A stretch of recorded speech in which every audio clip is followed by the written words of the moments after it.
بسم اللہ الرحمن الرحیم۔ آج ہمارے یہاں طائف میں حاضری ہوئی ہے مسجد عبداللہ بن عباس رضی اللہ تعالیٰ عنہما میں۔ اس مسجد کے متصل ان کا مقبرہ بھی ہے اور مکتبہ ابن عباس بھی ہے۔ یہ بہت تاریخی جگہ ہے۔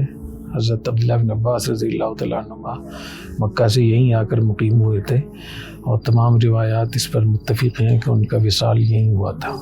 طائف سے متعلق سیرت کے 3 واقعات وابستہ ہیں اور تینوں واقعات اتنے بڑے واقعات ہیں کہ اس کے اوپر اس سے علماء کو، حکومتوں کو، ریاستوں کو، فوج کے کمانڈروں کو اور ملکوں کو پالیسیاں ملتی ہیں۔ پالیسیاں کیسے ہونی چاہیے، لابنگ کیسے ہونی چاہیے، مشن کیسے ہونے چاہیے، اپنا پیغام پہنچانے کے لیے کتنا صبر اور کتنی استقامت ہونی چاہیے اور اللہ تعالیٰ کی رحمت سے کتنا امیدوار ہونا چاہیے۔ اس لیے آج میں تینوں واقعات کو بترتیب ذکر کرتا ہوں۔ سب سے پہلا واقعہ، نبی کریم صلی اللہ علیہ وسلم مکہ مکرمہ سے طائف تشریف لائے اور اس کی وجہ یہ ہوئی کہ مکہ مکرمہ والوں نے نبی کریم صلی اللہ علیہ وسلم کے ساتھ جو رویہ رکھا، بائیکاٹ ہوا۔ شیعہ ابی طالب میں 3 سال تک بائیکاٹ ہوا۔ حضرت خدیجہ رضی اللہ تعالیٰ عنہ کا وصال ہو گیا۔ حضرت ابو طالب کا بھی انتقال ہوا تو نبی کریم صلی اللہ علیہ وسلم تن تنہا رہ گئے۔ کوئی آپ کا محافظ ایسا نہیں تھا جو آپ کی مدد کرتا۔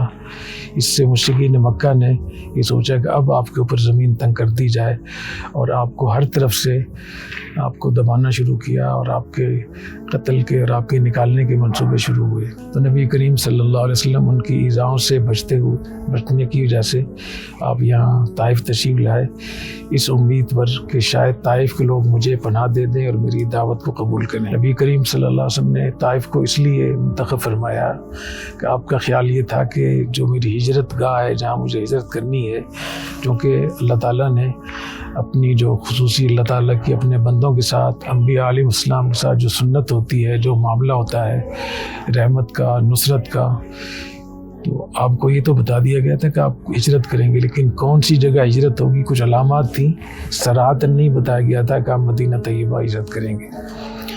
تو آپ صلی اللہ علیہ وسلم طائف تشریف لائے اس خیال سے کہ شاید یہی وہ جگہ ہو جہاں مجھے ہجرت کرنی ہو۔